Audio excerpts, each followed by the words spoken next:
Olá, sejam muito bem-vindos a mais um episódio do YesCast, o podcast oficial do Instituto de Estudo de Saúde Suplementar. Eu sou José Sequinho, superintendente executivo do IES. Para quem ainda não sabe, nosso podcast trata de assuntos relacionados à saúde suplementar, qualidade da assistência, aspectos econômico-financeiros, regulatórios, inovações e muitos outros, sempre em busca do aperfeiçoamento e sustentabilidade desse setor que leva mais saúde para cada vez mais brasileiros. Convido você que ainda não conhece nosso trabalho a entrar no portal www.iess.org.br e acessar nossos estudos, textos para discussão, boletins mensais, publicações, dados, informações, notícias, novidades da cadeia de saúde. Não custa lembrar, siga nosso podcast em sua plataforma predileta. Mas se você acompanhar pelo YouTube, inscreva-se no canal, ative as notificações, curta nossos conteúdos, dê o seu like, que nós gostamos. Nessa primeira série de 15 episódios, estamos debatendo o livro Saúde Suplementar, 20 anos de transformações e desafios em um setor de evolução contínua, uma obra organizada pelo IES, assinada por 24 autores convidados. Você encontra o livro na íntegra, de forma gratuita, no site do IES. Entre lá, encontre-o, baixe-o, leia-o, comente, dê seu retorno para nós. Ficaremos agradecidos. No episódio de hoje, eu tenho imenso prazer de ter conosco o professor Xiao Long Wen, professor associado da USP, com livre docência em telemedicina, chefe da disciplina e líder do grupo de pesquisa da USP em telemedicina, tecnologias educacionais e o chamado e-health. O professor Xiao assina o capítulo Telemedicina do Presente para o Ecossistema de Saúde Conectada 5.0. Não é coisa pequena, é coisa importante. Seja muito bem-vindo, professor Xiao. Estamos muito felizes de ter você conosco aqui no dia de hoje. Doutor José Sequinho, é sempre uma grande honra estar com você participando de uma interação. Muito obrigado. A telesaúde tem sido um esquema recorrente nas conversas, tanto do setor privado suplementar quanto no público. Não apenas por ser um recurso fundamental para aumentar o acesso ao serviço de saúde com qualidade em um país continental como o Brasil, mas também porque cada vez mais está se percebendo a importância dessa tecnologia, em particular nesse momento de distanciamento social da pandemia do coronavírus. Em março do ano passado, o Conselho Federal de Medicina enviou nota ao Ministério da Saúde reconhecendo que esse instrumento podia ser utilizado de forma limitada, ainda bastante tímida. Essa autorização veio depois a lei que ampliou o espaço, mas que também é de uma regulação provisória. A tele vem sendo muito utilizada nessa pandemia, e por isso muitas pessoas acham que esse recurso seja recente, seja desenvolvido agora, nesse ano e pouco de pandemia. Na verdade, começou há muito tempo, não é, professor? Ainda na década de 60. Você poderia nos contar um pouquinho dessa história e contextualizar essa experiência da telesaúde, telemedicina, professor Xiao? Se as pessoas forem considerar a primeira experiência de telemedicina, ele começou talvez no século XIX, quando foi lançado o telefone e pela primeira vez houve uma conversa sobre assuntos de saúde.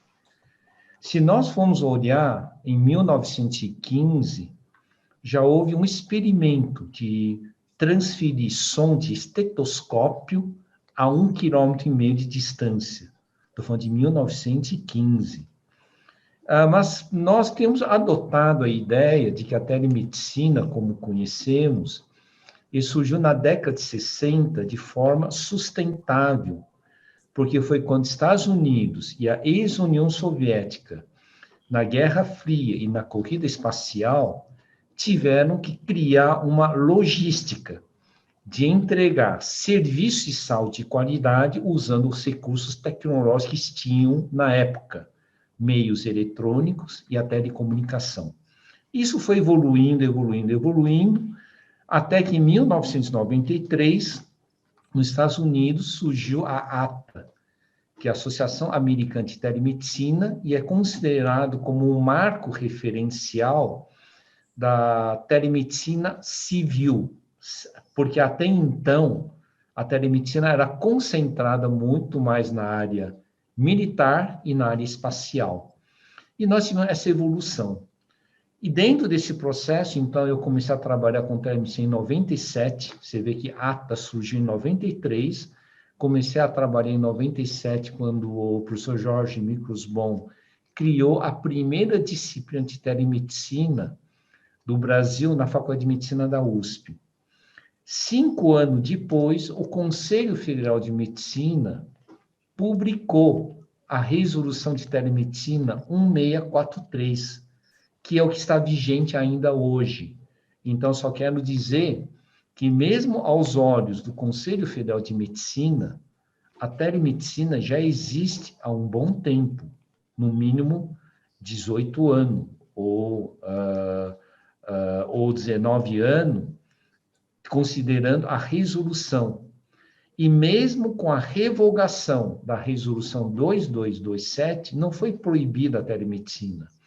Apenas voltamos a usar a resolução de 2002. Então, por definição, a telemedicina está autorizada, embora no escopo de atividades contemplado no 1643. E aí, como você disse, quando veio a pandemia, o Conselho Federal de Medicina enviou ofício 1756, reconhecendo 3 dos serviços que nós tínhamos colocado no 2227, e os serviços são teleorientação, telemonitoramento e teleinterconsulta. Ela reconheceu, e no dia seguinte, o Ministério da Saúde, uma vez tendo recebido esse ofício, o Ministério publicou a portaria 467 e autorizou a teleconsulta, mesmo para pré-avaliação clínica. Então, tecnicamente, está reconhecido 4 serviços de telemedicina nesse momento. Maravilha. Como vocês estão percebendo, estamos falando com os pioneiros da telemedicina no país. O professor Schau nasceu junto com a disciplina, começou já quando a disciplina foi criada em 97, bastante tempo, né? Olhando para esses 20 anos que se passaram, e considerando aí as problemáticas da saúde do dia de hoje, quais são os principais desafios para a telemedicina? Eu sei que você gosta muito mais de falar em telesaúde no país, professor Schau. Então, eu vou entrar em algumas coisas polêmicas. A área médica procrastinou demais com a telemedicina, tá? Então, só para lembrar que em 2005 eu participei do primeiro grande projeto de telemedicina induzido pelo CNPq, tá? Naquela época, a Faculdade de Medicina da USP ganhou o edital, formando um consórcio.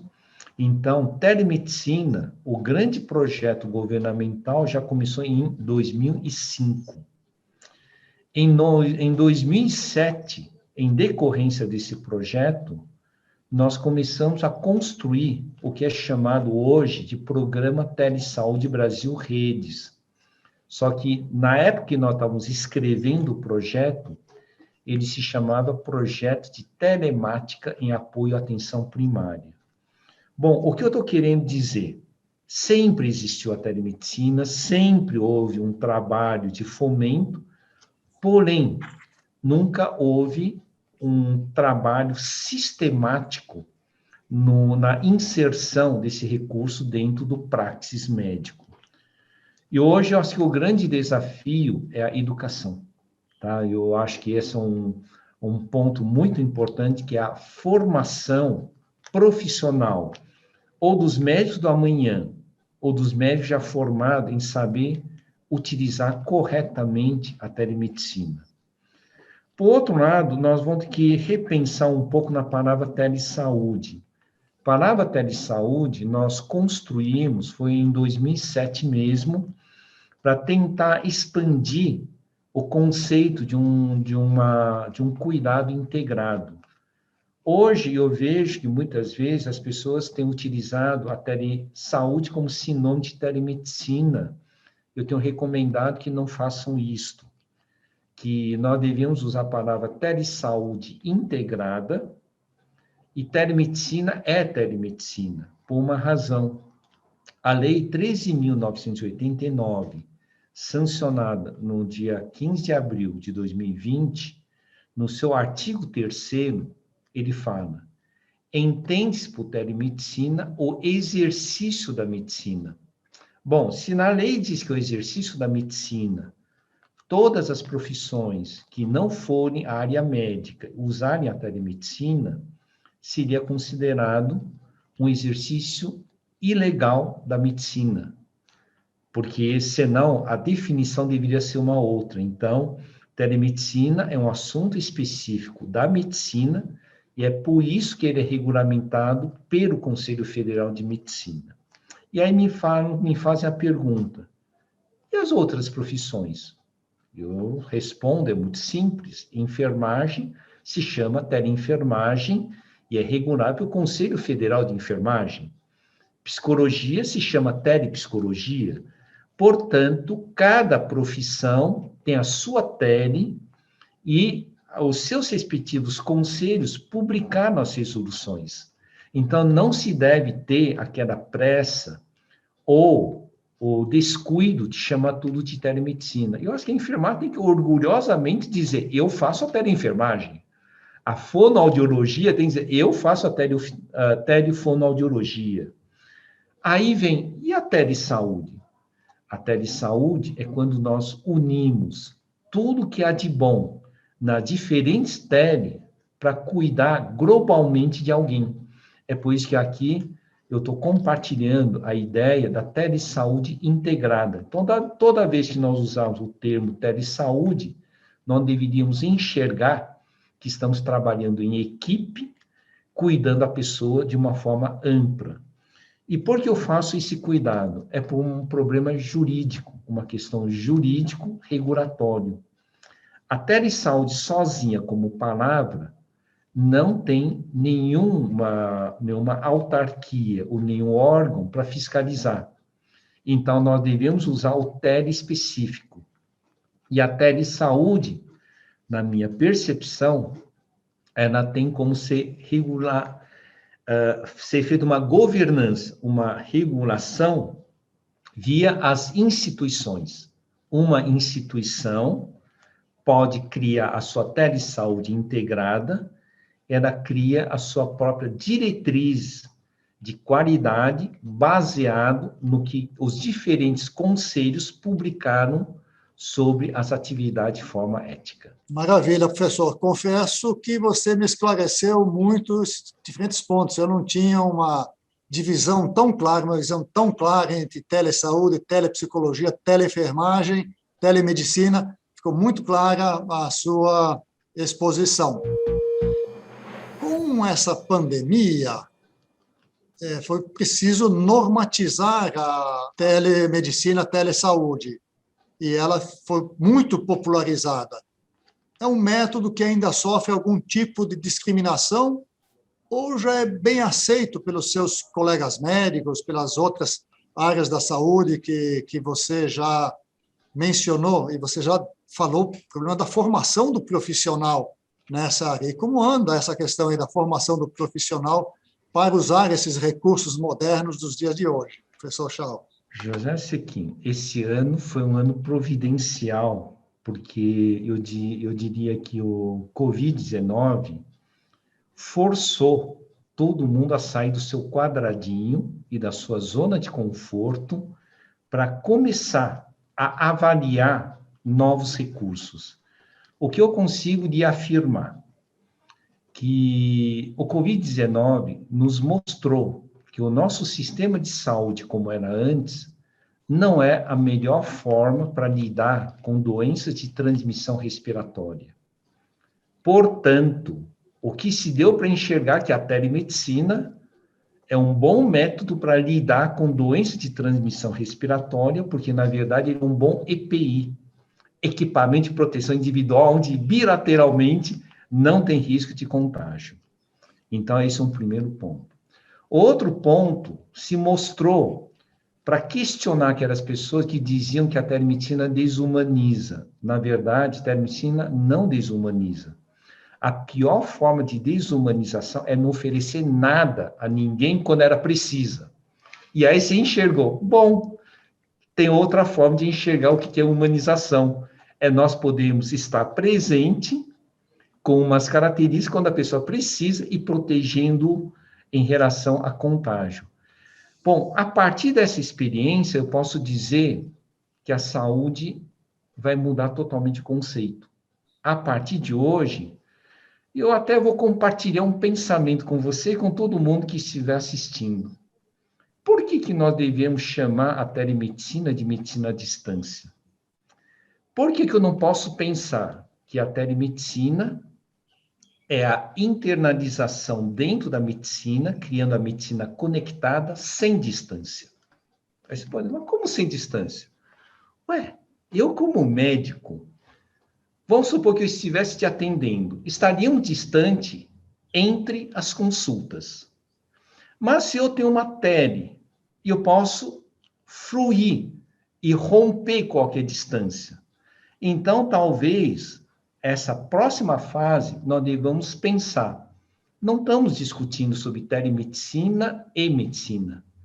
Estamos discutindo como a telemedicina fará uma medicina sem distância, aonde ele poderá estar presente em qualidade para as pessoas que precisam. A única coisa que nós precisamos ver, e aí eu quero parabenizar pela sua liderança em relação ao livro, eu tenho falado dos 5 pilares do teleatendimento. Infelizmente, apesar do Covid ter sido algo de despertar no rompimento do quadradinho, mas nós também tivemos muito mercantilização e banalização da chamada teleconsulta, achando que é apenas uma videochamada. E nesse livro, nós temos chamado fundamentos, os 5 pilares do fundamento de um teleatendimento, aonde se organiza metodologicamente o que é um atendimento formal. O paciente também não pode achar que ao fazer uma teleconsulta é uma videochamada. É errado. A teleconsulta é um atendimento formal e um exercício profissional e responsabilidade. Então, aí é preciso ter cuidado nos pilares que determinam um bom atendimento. A outra coisa que eu só queria encerrar esse pensamento, a responsabilidade, aqui eu não vou nem usar do médico, eu vou usar profissional, porque eu parto que enfermagem, psicologia, todos enquadram nisso. A responsabilidade não termina após o teleatendimento. Na verdade, a responsabilidade começa com o teleatendimento e você é 100% responsável pelas consequências e condutas que você determinar em relação ao paciente. Ao entender isto, então eu compartilho com vocês a expressão telemedicina responsável e telesaúde responsável, e aí eu até recomendo que reflitam sobre os 5 pilares determinantes de um teleatendimento de qualidade. Muito bem, muito claro, professor Chao. Eu até quero crer que nesse período em que se correu para utilizar essa alternativa porque a outra não estava disponível, muita gente deve ter utilizado de forma não tão responsável, seguindo esses pilares que você muito bem aponta e recomenda. Quando chegarmos a isso, teremos sim a medicina sem distância, né? Sem os riscos de estar perto, de um transmitir qualquer coisa para os outros. Tomara que cheguemos lá muito rapidamente. Bem, diferentes entidades do setor têm travado uma campanha por uma melhor regulamentação dos serviços em saúde. Essa que existe hoje é uma lei, é boa, mas ela tem prazo de validade. Terminada a pandemia, ela deixa de valer. E também não temos ainda, até onde eu saiba, uma substituta pelo Conselho Federal de Medicina. que é que falta? Que perspectivas temos pela frente quanto a completar e termos uma regulamentação de fato robusta, que não seja transitória, não vou dizer permanente, porque nada é permanente nesse mundo, nesse universo, né? Mas que dure por algum tempo, que não seja apenas durante um período de pandemias. Professor, queria lhe ouvir sobre isso. Bom, a primeira coisa, só queria dizer que a lei ela é uma lei genérica, ela não caracteriza nenhum aspecto de tipo de serviço de telemedicina. Ela apenas diz que existe, que é equivalente ao presencial e tem que seguir o Código de Ética Médica. Então, ela é genérica. Quem regulamenta o tipo de serviço que é contemplado pela telemedicina hoje são o ofício 1756 e a portaria 467 do Ministério da Saúde, inclusive relativo à questão da prescrição eletrônica e do uso do certificado digital. Então, isso eu quero caracterizar. A outra coisa, o Conselho Federal de Medicina está trabalhando na nova resolução, que, na verdade, é um aprimoramento da resolução 2227, juntando com as contribuições, mais de 3.000 contribuições que foram enviadas para o Conselho a partir do momento da revogação. Então, existe isso caminhando. Eu só gostaria também de compartilhar mais uma coisa. A resolução, eventualmente, a ser aprovado, e também não tem como ser de muito detalhe. E as pessoas me perguntam, mas por quê? Porque as diferentes especialidades médicas têm características diferentes. Exemplo, a telepropedêutica psiquiátrica é diferente da dermatológica, que é diferente da oftalmológica, que é diferente da cirúrgica. Então, aqui eu abro um pensamento independente da resolução, nós temos que fortalecer o desenvolvimento das diretrizes e boas práticas. Cada área, seja especialidade médica, ou seja, profissões de saúde, precisam criar as suas diretrizes e boas práticas visando a garantir segurança em relação ao atendimento ao paciente e criar um norte de como capacitar os profissionais a usarem esses recursos tecnológicos. Então, em resumo, é irreversível, terá que seguir na criação das diretrizes e boas práticas e haverá resoluções indicando os limites para não ter excesso. E aí eu acho mesmo na saúde suplementar, se pudesse incentivar que em cada especialidade, em cada profissão, criasse os consensos que definissem as boas práticas, é um bom caminho e poderia ajudar, inclusive, a fortalecer essa forma de atuação usando as teletecnologias assistenciais. Bem, você que nos acompanha, você está percebendo por que escolhemos o professor Shaw para escrever esse artigo. Ele consegue transmitir em palavras muito claras, ao mesmo tempo simples, mas precisas, esses conceitos importantes e provocou essas reflexões conosco aqui esse tempo todo. Olha, muito obrigado, professor, pela sua participação e por isso tudo. Mas eu queria ainda uma última pergunta.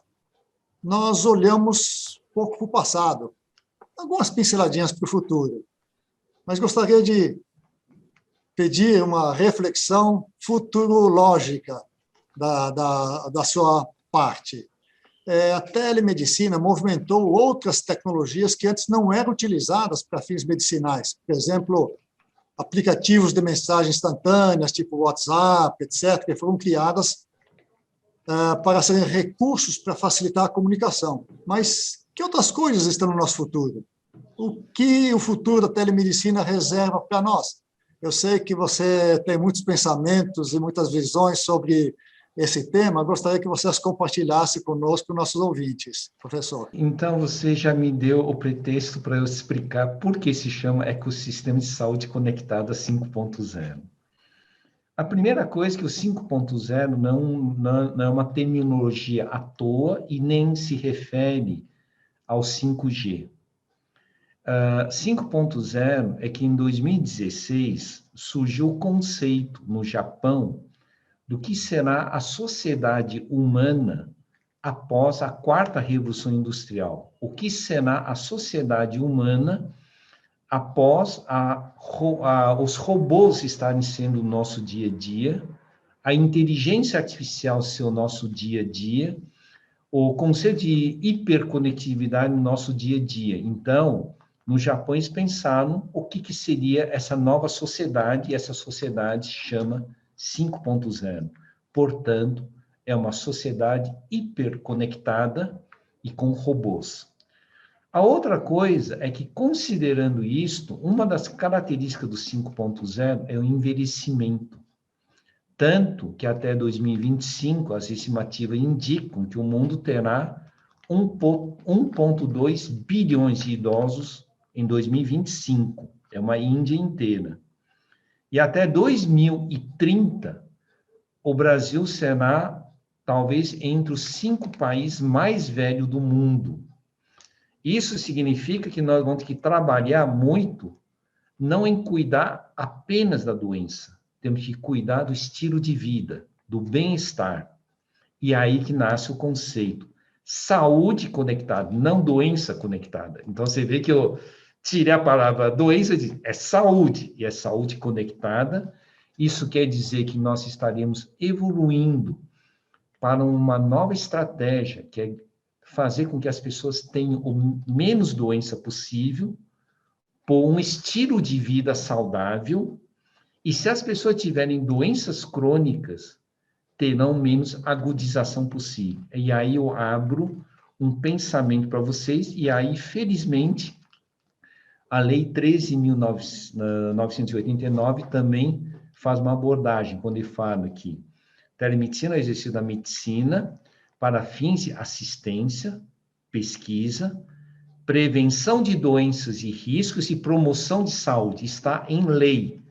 O que isso significa? A profissionalização da saúde.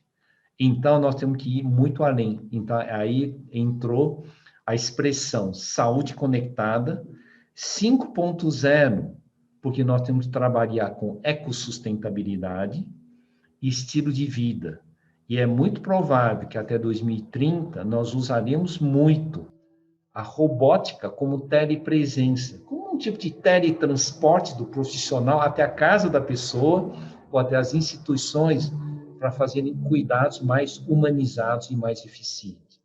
Então, eu não duvidaria que nós temos que investir agora nas moradias inteligentes, saudáveis e seguras, como a próxima fronteira para criar a chamada saúde distribuída, onde os hospitais eles conseguem lidar em fazer a entrega de uma segurança e qualidade de serviço para dentro da casa das pessoas, e aí nós teremos um novo ecossistema de saúde conectada. Esse é um desenho de futuro muito interessante, agradável, desejável. Tomara que ele, de fato, se concretize. Quando se fala em estilos de vida, isso me toca muito pessoalmente, porque eu acho que nós somos aquilo que comemos, respiramos e que nossa pele consegue absorver. Isso que vai determinar a nossa saúde, a nossa doença, nosso envelhecimento saudável, nosso envelhecimento ruim, etc. Eu sou muito encantado, não sou médico da área, mas eu sou muito encantado por essa linha aí. Olha. Foi uma excelente conversa, professor Chao. Olha, sempre muito agradável conversar consigo. O nosso bate-papo foi muito esclarecedor. Foi para mim, eu quero crer que foi para todos os que tenham oportunidade de ouvir esse podcast e assistir ao vídeo. Quero te agradecer não só por esta presença nesse dia de hoje, mas também por você ter aceito o nosso convite de contribuir com esse importante artigo para o livro. Ficou muito claro, demonstrado, que a nossa escolha foi muito mais do que acertada. Foi excelente a sua contribuição. Muito obrigado, professor Chao. Muito obrigado, para mim foi uma grande honra. E para você, ouvinte, que deseja ler não só o capítulo do professor Shaw, mas o livro inteiro, Saúde Suplementar, 20 anos de transformações e desafios no setor de evolução contínua, na sua totalidade, saiba que ele está disponível para download gratuito no site do IES. Procure-o no portal www.iess.org.br. Bem, esse capítulo do nosso especial vai ficando por aqui. Teremos mais aí uns 3 capítulos pela frente. Não deixe de nos acompanhar. Espero você por aí. Até lá. Esse episódio foi gravado seguindo todos os protocolos de segurança para evitar a contaminação com o Covid-19. IEScast é uma produção da Letra Certa, Inteligência em Comunicação.